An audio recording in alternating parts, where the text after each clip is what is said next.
Hey guys, tonight I'm going to show you how I eat with arthrogryposis.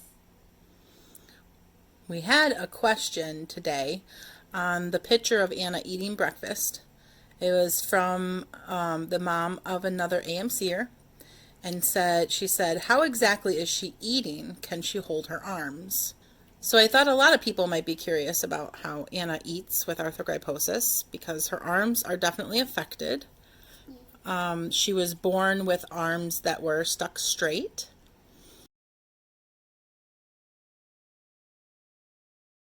And her left arm, actually, she couldn't move it for the first 6 months of her life. We did a lot of occupational therapy and some e-stim, and then she started moving that arm. And then when she was a year old, we went down to Shriners Hospital in Philadelphia with Dr. Z. She had her first elbow release on her right arm. See, now we have a bendy arm.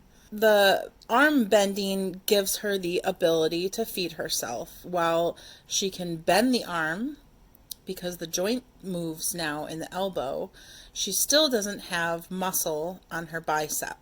Arthrogryposis affects the joints and muscles, so the joints are stiff and in a fixed position, and the muscles are weak. They're either barely there or they're not there at all, and they don't have the ability to bulk up and build muscle mass the way that typical muscle fiber tissue does, so they're always very weak.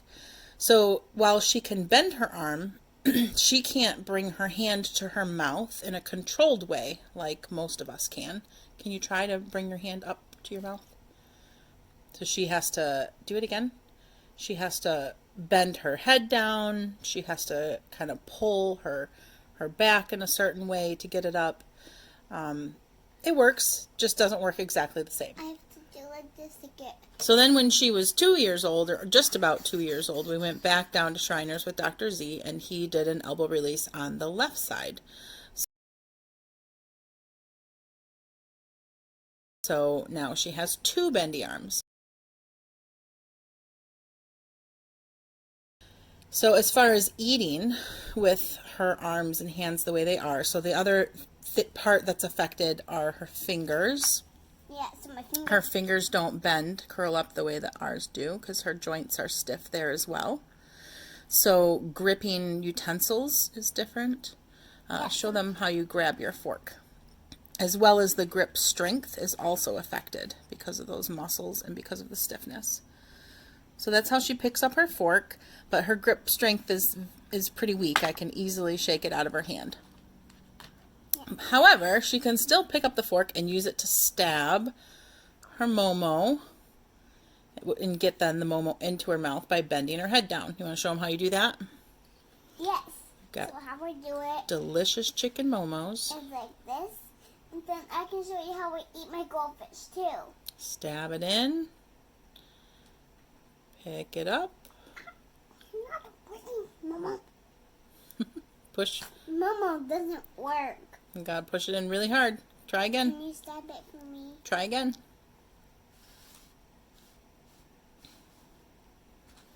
So I do assist with a lot of feeding. I also do make Anna try things multiple times herself before I will jump in and help her.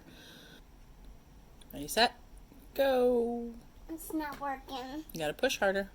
Grab it around, push it in. There you go. See? Now pick it up. So now what I do is I pick it up.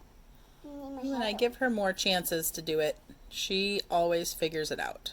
And even though she doesn't do things, holy cow, that's a big bite, the same way that we do, she still figures out a way.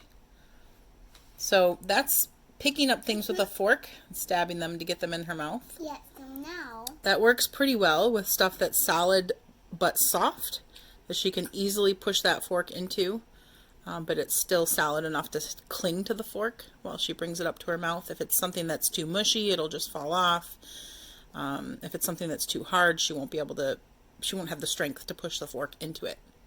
So when I pack her lunches for school, I always try to send mostly finger foods, mostly things that she can either easily stab with a fork or easily pick up and get to her mouth by herself, so Yes. that she doesn't Can require I show you how I do this? too much assistance outside of people pulling it out of her lunchbox and putting it on a plate.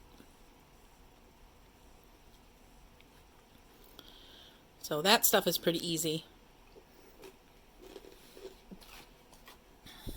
These little fishies are finger foods. Finger Yeah. foods. And then the last thing is eating with a spoon, which definitely has its challenges because it's difficult for Anna to keep the spoon level when she pulls it to her mouth.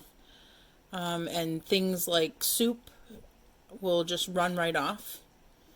But like things like mac and cheese, and this is a stew, there she goes. She can get some onto her spoon and then she flips it up into her mouth like that. So Yeah, so that's how we do she can do pretty good and feed herself pretty well for the most part. No, because there's an opening. That's how you eat. Yes. So this is how I wipe my hands when I'm done. Myself. So say that's about it, yeah? Yes. Have a good night, and we're going to finish our dinner. Bye.